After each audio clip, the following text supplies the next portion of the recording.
Hello everyone. ఈరోజు lunch అయిన తర్వాత అయితే నేను మా అమ్మ మా నాన్న పొలంలోకి వెళ్ళాలని అనుకున్నాము. మా పొలం అయితే మేమున్న దగ్గర నుంచి 1 కిలోమీటర్ ఉంటుంది.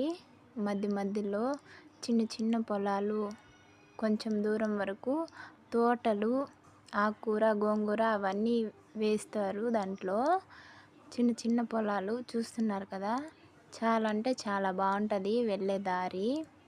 అంటే దారి మట్టి దారే. ఇక్కడైతే మా మామయ్య కనిపించాడు, హాయ్ చెప్పమని చెప్పాడు. రోడ్డు బాగుండదు వెహికల్స్ పోవడానికి. వర్షాకాలంలో ఇలాగ అయిపోద్ది అనమాట, చాలా ఇబ్బందిగా ఉంటుంది. మేమైతే మా పొలం దగ్గరికి వచ్చేసాము. కొంచెం ఇది చూపిస్తున్నాను కదా, ఈ ఫెన్సింగ్ దగ్గర నుంచి అంతా మా పొలమే. నేను నిల్చో ఉన్న బాట కానీ మా పొలమే, కానీ కబ్జా చేసి దారి వేస్తున్నారు. కానీ అది పెండింగ్లో ఉంది. మేమైతే వరి వేయక 2 ఇయర్స్ పెండింగ్లోనే పెట్టున్నాము. దానివల్ల ఇక్కడ మా నాన్న చూపిస్తున్నాడు మా అమ్మకి పొలము, అక్కడ నేను గుచ్చాను నాట్లు అని చూపిస్తున్నాడు.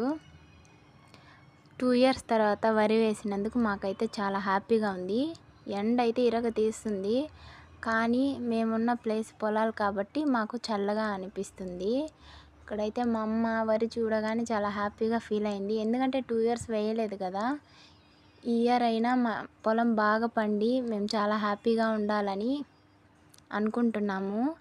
మా పొలంలో కలుపు మొక్కలు ఎక్కువ ఉన్నాయని మా అమ్మకు అనిపించిందంట. వెంటనే పొలంలోకి దిగేసింది. చూసారు కదా, నేను దిగాలి అనుకున్నాను కానీ పురుగులు ఉంటాయని భయం వేసి వెళ్ళలేదు. కాకపోతే నెక్స్ట్ టైం ఖచ్చితంగా వెళ్ళినప్పుడు దిగుతాను. మా పొలంలో మేమే కదా చేసుకోవాలి. వీడియో నచ్చినట్టయితే చిన్న లైక్ ఇవ్వచ్చు కదా. ఈరోజు ముచ్చట్లు ఇవే మరి.